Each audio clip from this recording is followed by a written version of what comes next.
Hi mga Lods, we're going to Camotes Island. Anyways, ginawa ko talaga tong video na to para i-share ko talaga sa inyo ang mga experience namin sa island. And by the way mga Lods, di talaga namin ma-achieve ang Camotes tour kung hindi dahil sa super highly recommended na tour package na ito.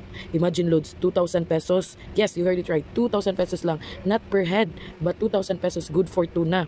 Nakita ko sila sa Facebook lang, kakascroll ko. Entrance and foods are not included, pero Lods, super duper worth it, as in, white char. So nakikita niyo mga Lods, kakarating lang namin yan sa island.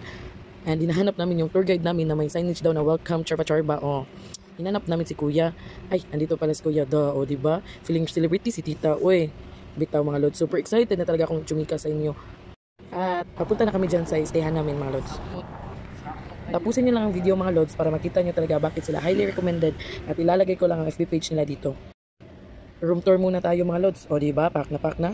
Worth 2K, good for 2. Room pa lang, palong-palo na. Shoutout nga pala sa owner ng tour package na to na si Sir Noli. Disclaimer lang guys, dito sponsored, char. More correct. Pero beka naman sir, charot lang.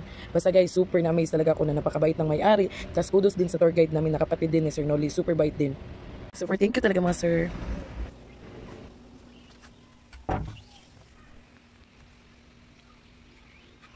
So from our room, lakad ka lang konti, makikita mo na ang kitchen. Tapos yung ambience mga Lods. Di ba? Super nice talaga, grabe. Talagang i-recommend ko talaga to, grabe, ang ganda. Ang ganda. So buksan ko ng kitchen mga Lods para makita nyo na. Wow, super nice. Oh, may free water. You can use the utensils. Pwede ka pang magluto. Oh my god, saan ka pa? May pa-ref pa.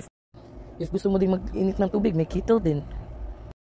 Kung i-rate ko talaga tong na tour package na to, 10 over 10 talaga, grabe, ang ganda talaga, as in.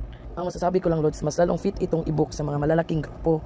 Yung gustong mag-outing, ito talaga i-book nyo, super guys, super sulit talaga. And beside the kitchen, meron ding karaoke area na pwedeng tambayan. Or mga gustong mag-chill-chill, or mga mag-shot puno, char. If big group kayo, dito na kayo mag-book sa kanila. Walang problema kasi may variety of transportation sila. May jeepney, may multi-cabs, and if dalawa lang kayo, may motor din sila. So wala na kayong problemahin. Yan na lang muna sa part 1 Lods. Thank you. Follow me for part 2. Bye!